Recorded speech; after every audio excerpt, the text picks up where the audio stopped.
Hello दोस्तों, नमस्कार। आप सभी का स्वागत है हमारे चैनल भी है परीक्षा नगरी में। और सभी लोग जो है वीडियो को देखेंगे, लाइक करेंगे, सब्सक्राइब करेंगे। ठीक है, तो आज हम पढ़ाने जा रहे हैं आपको वर्णमाला। ठीक है, जो कि पुलिस एग्जाम में आपका एक या दो क्वेश्चन पूछा जाता है, या फिर कोई भी एग्जाम हो जिसमें हिंदी आएगी तो उसमें जो है आपका वर्णमाला का क्वेश्चन जरूर होता है। तो वर्णमाला का चैप्टर डाल लेंगे सभी लोग, और सबसे पहले जानेंगे कि वर्णमाला कहते किसे हैं। तो वर्णमाला किसे कहते हैं, तो बेटा यहाँ पे मैं लिखा कि वर्णों के व्यवस्थित समूह को वर्णमाला कहते हैं। कि वर्णों के व्यवस्थित समूह को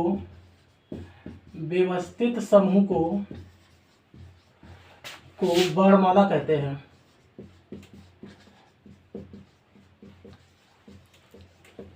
वर्णों के व्यवस्थित समूह को क्या कहते हैं बेटा? वर्णमाला कहते हैं। अब बात करते हैं कि हिंदी का वर्णमाला कैसा है, वर्णात्मक है या अक्षरात्मक है। ये क्वेश्चन पूछा जाता है। तो हिंदी का वर्णमाला बेटा वर्णात्मक नहीं है। यहाँ पे लिख लेंगे हिंदी का वर्णमाला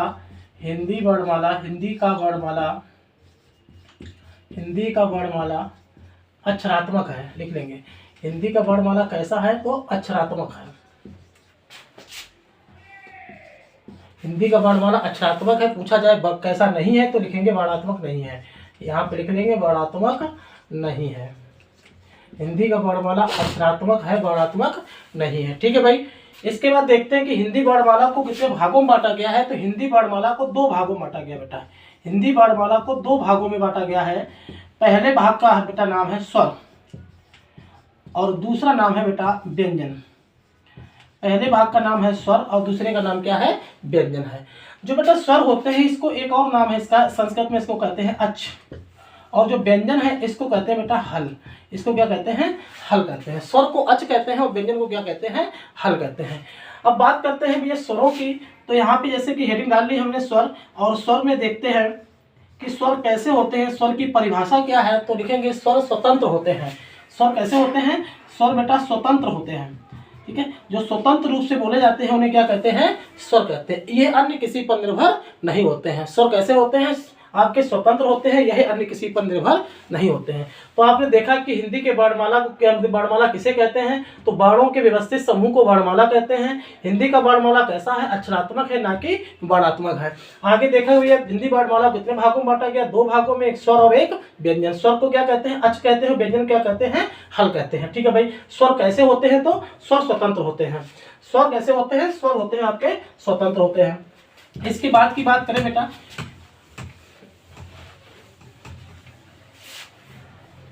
सबसे पहले बेटा देखते हैं इसमें मूल स्वर। सबसे पहले देखा बेटा मूल स्वर। और मूल स्वर जो होते हैं कितने होते हैं? चार होते हैं। मूल स्वर कितने होते हैं? चार होते हैं। अच्छा, एक बात और ध्यान रखना है कि जो मूल स्वर है इनको हस्त स्वर भी कहते हैं। हस्त स्वर, इनको हस्त स्वर कहते हैं। इन्हीं को बेटा क्या कहते हैं? लघु स्वर भी कहते हैं। लघु स्वर, हस्त स्वर कह ले या लघु स्वर कह ले या बेटा आपके मूल स्वर कह ले। इनकी संख्या कितनी है? तो यही है आपके चार। ठीक है, इन्हीं का नाम है। ठीक है, यहाँ पे देखिए कौन कौन से चार हैं। तो वो आपका एक छोटा आ है बेटा, एक छोटी ई है, एक ऊ है और एक क्या है? री है। ये चार आपके क्या है? चार आपके हैं मूल स्वर, यानी कि हस्त स्वर। ठीक है, हस्त स्वर या मूल स्वर वो होते हैं जिनकी एक मात्रा होती है। ठीक है, आगे देखा बेटा, आगे हेडिंग डाली हम लोगों ने क्या? दीर्घ स्वर। अगली हेडिंग डाली दीर्घ स्वर।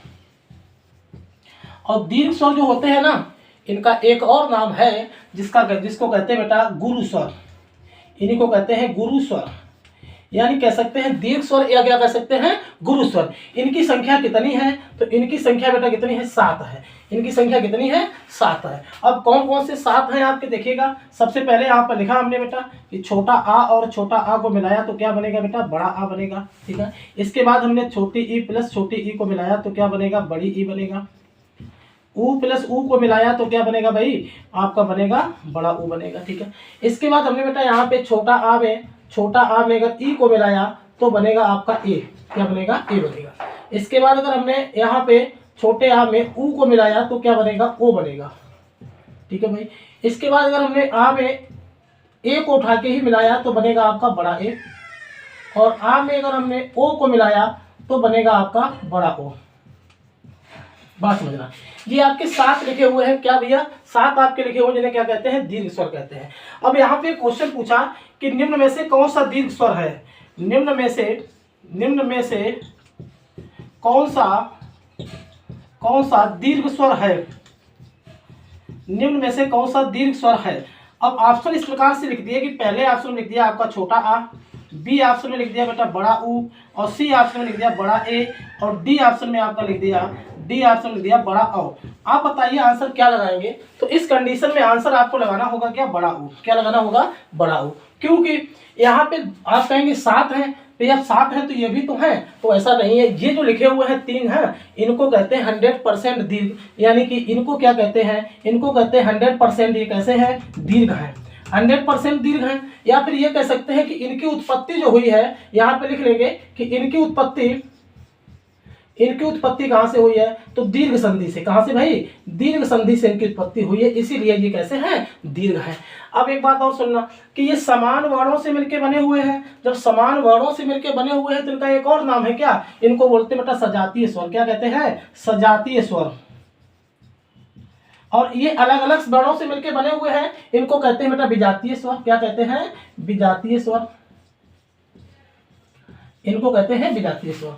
अब सुनना भाई, यहाँ पे बता दिया कि ये तीनों वर्ण किससे बने हुए हैं भैया, कहाँ से, दीर्घ संधि से बने हुए हैं। तो ये भी तो कहीं ना कहीं किसी न किसी संधि से बने हुए होंगे, क्योंकि नया वर्ण जो भी बनता है वो किसी न किसी संधि से ही बनेगा। तो बेटा यहाँ पे देखा कि जो ए और ओ है ये बेटा गुण संधि से बने हुए हैं। किससे भाई, गुण संधि से बने हुए हैं। और वही अगर इनको देखा जाए तो ये आपके वृद्धि संधि से बने हुए वर्ण हैं। ठीक है, बड़ा ए और बड़ा ओ कौन सी संधि से बने हैं, वृद्धि संधि से बने हैं। और भैया छोटा ए और छोटा ओ किस संधि से बने हैं, तो गुण संधि से बने हैं। ठीक है भाई, आपने देखा यहाँ पे कि हमने क्या देखा भैया कि मूल स्वर, हर्ष स्वर या लघु स्वर कितने हैं, 4 है, छोटा आ, छोटी ऊ और री। फिर हमने देखा कि दीर्घ स्वर या गुरु स्वर कितने हैं, तो 7 हैं। 7 में हमने देखा कि 3 इधर दीर्घ संधि से बने हुए हैं, और बाकी 4 में से 2 आपके गुण संधि से और 2 आपके वृद्धि संधि से बने हुए हैं। अलग अलग वर्णों से मिलकर बने विजातीय है, एक जैसे वर्णों से मिलकर बने इसलिए कैसे हैं, सजातीय है। ठीक है भाई, आगे देखते हैं। इसके बाद आगे देखते हैं भैया कि आपके संयुक्त स्वर कौन से हैं। तो जो भी अलग अलग मिलकर बने हुए हैं, अलग अलग वर्णों से मिलकर बने हैं, यही आपके संयुक्त स्वर भी होते हैं। यानी हम ये कह सकते हैं कि संयुक्त स्वर कितने हैं, हिंदी में संयुक्त स्वर कितने हैं, तो संयुक्त स्वर बेटा कितने हैं, 4 हैं। संयुक्त स्वर कितने हैं, संयुक्त स्वर बेटा आपके 4 हैं। कौन कौन से 4 संयुक्त स्वर है बेटा, तो वही अभी आप लोगों ने लिखे हैं संयुक्त स्वर कौन कौन से 4 हैं। तो यहाँ पे हम लोग लिख लेंगे, एक आपका कौन सा हो जाएगा, एक आपका हो जाएगा बेटा छोटा ए, बड़ा ए, और बेटा ओ और औ। ये आपके संयुक्त क्या है, संयुक्त स्वर है। ठीक है, आपके क्या हो जाएंगे, संयुक्त स्वर हो जाएंगे। ठीक है, इसके बाद देखते हैं भाई संयुक्त स्वर के बाद स्वरों के उच्चारण स्थान। अगर देखें स्वरों के उच्चारण स्थान, तो यहां पे देखें जैसे छोटा आ और बड़ा आ हमने लिखा बेटा, छोटा आ बड़ा आ का उच्चारण स्थान क्या है। तो जैसे आप आ बोलते हो उसी प्रकार से हा बोलते हो, उसी प्रकार से आप बोलते हो का, खा, गा, घा, अंगा। यानी इन सभी का उच्चारण स्थान बेटा क्या है, इनका उच्चारण स्थान क्या है, इनका उच्चारण स्थान है बेटा कंठ। क्या है, कंठ है। इसके बाद बेटा यहाँ पे लिखा ई और बड़ी ई और ई का उच्चारण स्थान पूछा जाए तो इनका भैया है आपका तालु। जिस प्रकार से ई बोलते हैं उसी प्रकार से या बोलते हैं, उसी प्रकार से संयम वाला शा बोलते हैं, और उसी प्रकार से बेटा चा, छा, जा, झा, ञा बोलते हैं। इन सब का उच्चारण स्थान क्या है, तालु है। इसके बाद यहाँ पे बेटा लिखा ऊ और यहाँ पे लिखा बड़ा ऊ का उच्चारण स्थान देखिए ओष्ठ से। जब ऊ को बोलेंगे तो ओठों की स्थिति कैसी हो जाती है, वृत्ताकार हो जाती है। तो कैसे हो जाएगी भैया, ओष्ठ। इसी प्रकार से यहाँ पे बेटा री लिखा, और री का उच्चारण स्थान अगर पूछा जाए तो क्या हो जाएगा, मूर्धा हो जाएगा। इसके बाद की बात करते हैं, यहाँ पे मैंने लिखा ए और आय। क्या लिखा, ए और आय। तो आपको मालूम है कि ए किससे मिलके बना है, अभी अभी आपने बनाया था कि बेटा छोटा आ में अगर छोटा ई को मिलाएंगे तो क्या बनेगा, ए। तो यहाँ पे देखा कि आ का उच्चारण स्थान आपने देख लिया क्या है, कंठ है, ई का क्या है, तालु है। तो इसका क्या हो जाएगा, कंठ तालु बेटा। क्या हो जाएगा, कंठ तालु।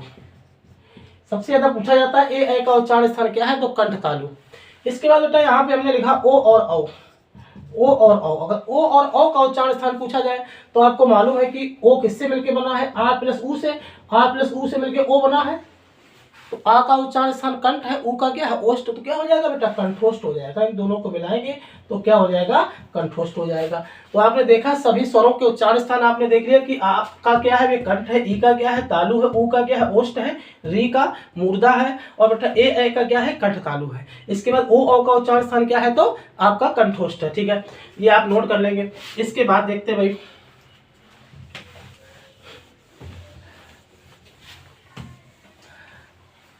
अब इसके बाद सुनिए, यहाँ पे पूछा कि आपसे पूछ लिया जाए कि स्वर कितने हैं, स्वर कितने हैं, ये पूछ लिया जाए स्वर कितने हैं, तो आंसर कितना लगा के आएंगे, 7 और 4 कितना हो जाएगा 11। स्वर कितने हैं तो आंसर क्या होगा आपका 11 होगा।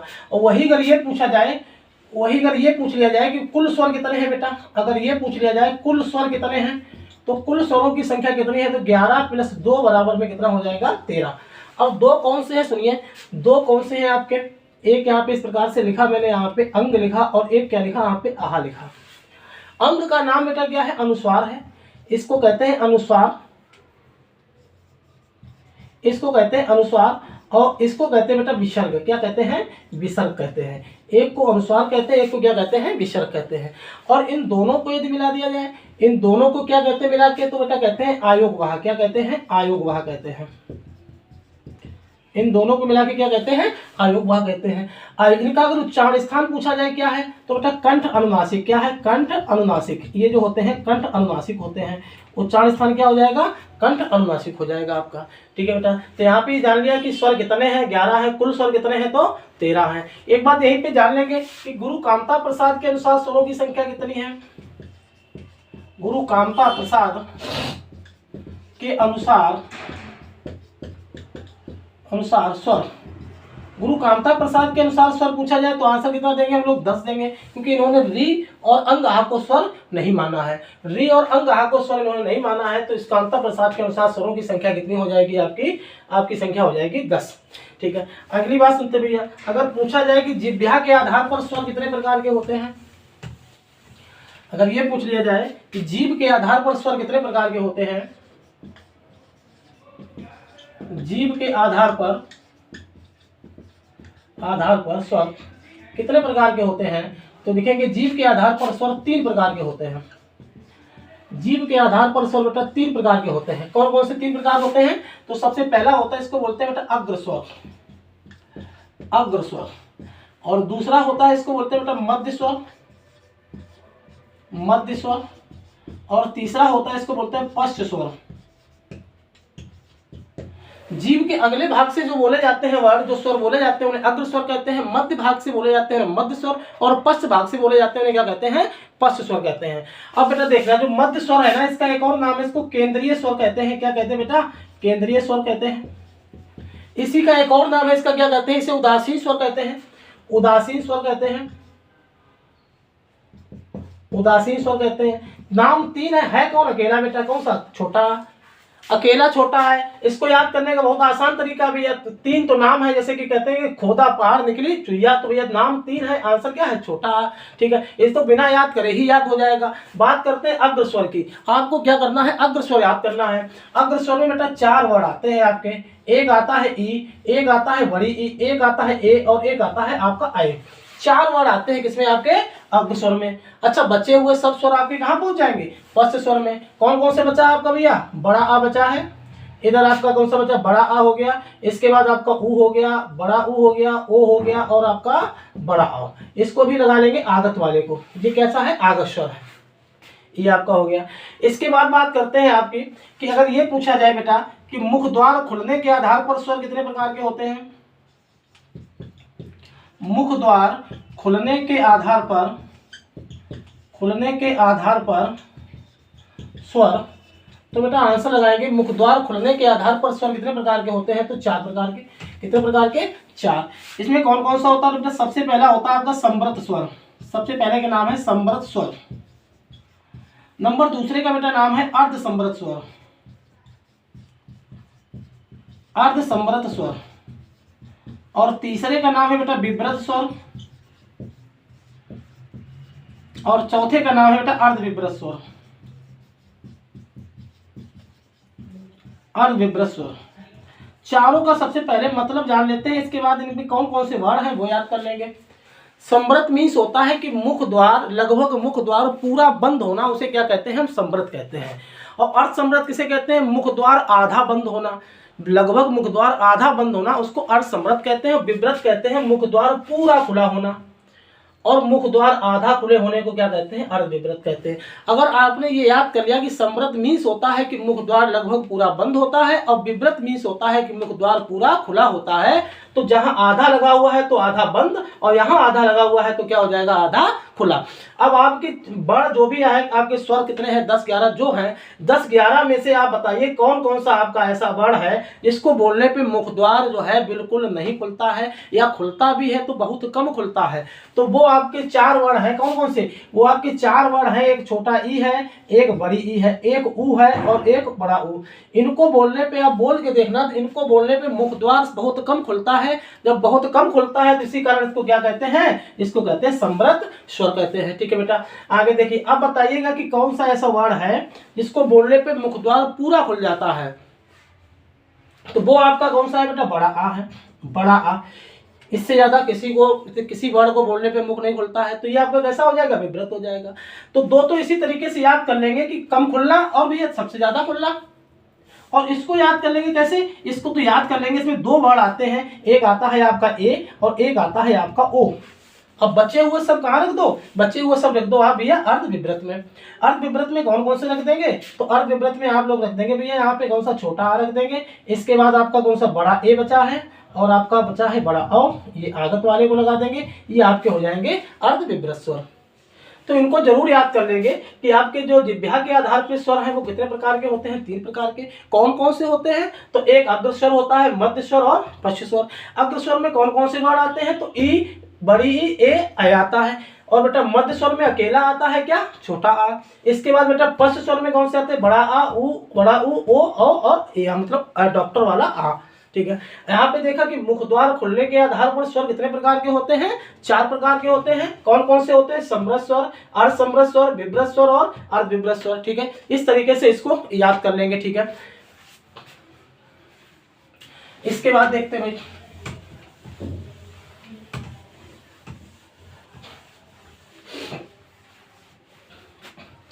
आगे की बात करते हैं। ओठों की स्थिति के आधार पर स्वर कितने प्रकार के होते हैं?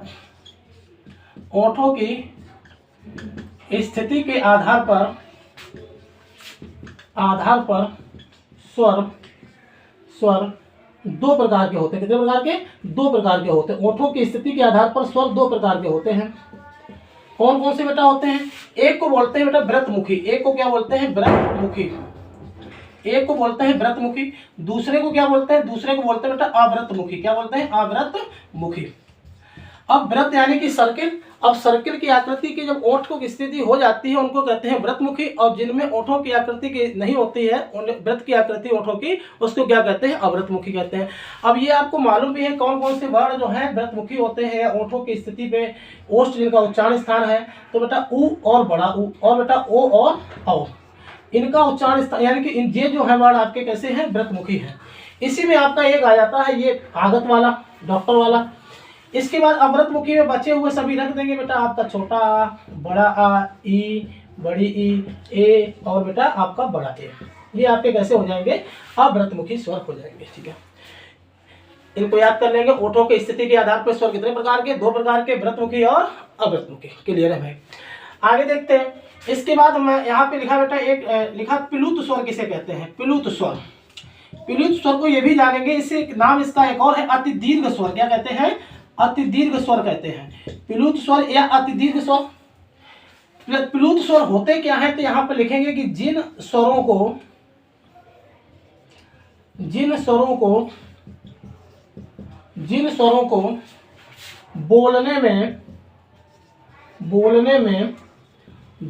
को बोलने में 3 गुना या इससे अधिक समय लगता है, 3 गुना या इससे अधिक समय लगता है, उसे प्लुत स्वर कहते हैं।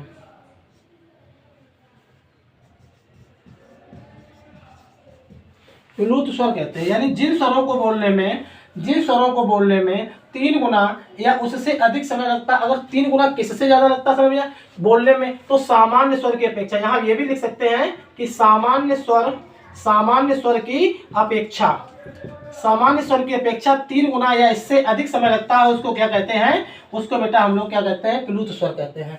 जैसे आपने देखा यहाँ पर मैंने लिखा ओम, तो इस प्रकार से जो यस आकृति का ये बीच में लगाया है ये क्या है, गुरु है।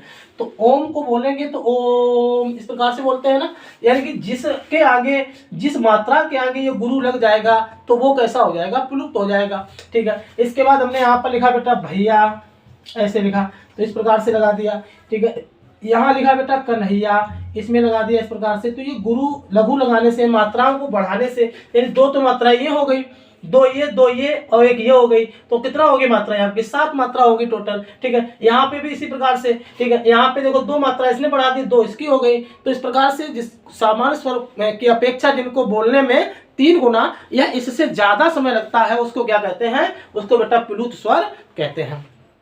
ठीक है भाई, इसके बाद आगे देखते हैं। आगे अगर पूछा जाए आपसे, आगे अगर ये पूछा जाए आपसे कि बताइए कि अर्ध स्वर किसे कहते हैं, अगर ये पूछा जाए कि बताइए अर्ध स्वर किसे कहते हैं, तो यहाँ पे मैंने लिखा अर्ध स्वर। अर्ध स्वर किसे कहते हैं, तो अर्ध स्वर बेटा कहते हैं आपके या और वा को। किसको कहते हैं, या और वा को। ठीक है, अगर पूछा जाए या कैसे मिलके किससे मिलके बना है, तो यहाँ पे ऐसे ई प्लस आर बनाएंगे तो क्या बन जाएगा, या बन जाएगा। ई प्लस आर मिलके क्या बन जाएगा, या। और बेटा ऊ प्लस आ मिलके क्या बन जाएगा आपका, ऊ प्लस आ मिलके क्या बन जाएगा, वाह बन जाएगा। ये पूछा जाए इनकी उत्पत्ति कैसे हुई है, तो यहाँ पे लिख लेंगे कि इनकी उत्पत्ति यण संधि से हुई है। इनकी उत्पत्ति यण संधि से हुई है। इनकी उत्पत्ति कहाँ से हुई है, तो यण संधि से हुई है, या वाह की उत्पत्ति। क्लियर है भाई। इसके बाद अगर पूछा जाए आपसे कि बताइए भाई कि स्त्रीलिंग स्वर कौन से हैं, स्त्रीलिंग स्वर कौन से है, तो स्त्रीलिंग स्वर आपके 3 हैं, एक छोटी ई है, बड़ी ई है, और आपका एक है आपका री। एक कौन सा है आपका, री है। 3 जो स्वर होते हैं वो कैसे हैं, स्त्रीलिंग स्वर हैं। दूसरी बात एक और जानेंगे, यहाँ पे लिखेंगे कि सभी स्वर सघोष होते हैं। सभी स्वर सघोष एवं अल्प प्राण होते हैं। सभी स्वर कैसे होते हैं, सघोष एवं अल्पप्राण होते हैं, ये भी जान लेंगे। अब ये घोष से अल्पप्राण क्या होता है ये जान लेंगे यहाँ पे कि घोष मीन्स होता है बेटा आपका कंपन। घोष मीन्स क्या होता है, कंपन होता है। प्राण मीन्स क्या हो जाएगा, प्राण मीन्स हो जाएगा वायु। घोष माने हो जाता है कंपन और प्राण माने क्या हो जाता है, वायु हो जाता है। ठीक है, तो जिसके आगे आ लगा देंगे, आ मीन्स क्या होता है, नहीं बेटा, जिसमें कंपन नहीं होता है। और सा माने होता है बेटा क्या है, जिसमें कंपन होता है उसको क्या कहते हैं, सघोष या घोष कहते हैं। जिसमें नहीं होता है उसको आप क्या कहते हैं, यानी कि अघोष कहते हैं। अब बात आती है अल्प प्राण की। अल्प माने आपको मालूम, अल्प माने बेटा कम होता है। अल्प माने क्या है, कम है। और ये महा माने क्या हो जाएगा, महा माने हो जाएगा आपका ज्यादा। क्लियर है। तो यहाँ पे अल्प प्राण यानी कम वायु निकलती है और महाप्राण यानी कि ज्यादा वायु निकलती है। ये आपके हो गए आज के स्वर। आप क्या हो गए भैया, हिंदी वर्णमाला के जितने भी स्वर थे और स्वरों का उच्चारण स्थान था जो भी था वो आपने देखा। ठीक है, आप इसी तरीके से इसको नोट कर लेंगे अपनी कॉपी में। ठीक है, अगली क्लास में व्यंजन की क्लास लिख लेंगे। ठीक है, आप सभी लोग हमारे चैनल को सब्सक्राइब करें, लाइक करें एंड जो है शेयर करें। ठीक है, जय हिंद जय भारत।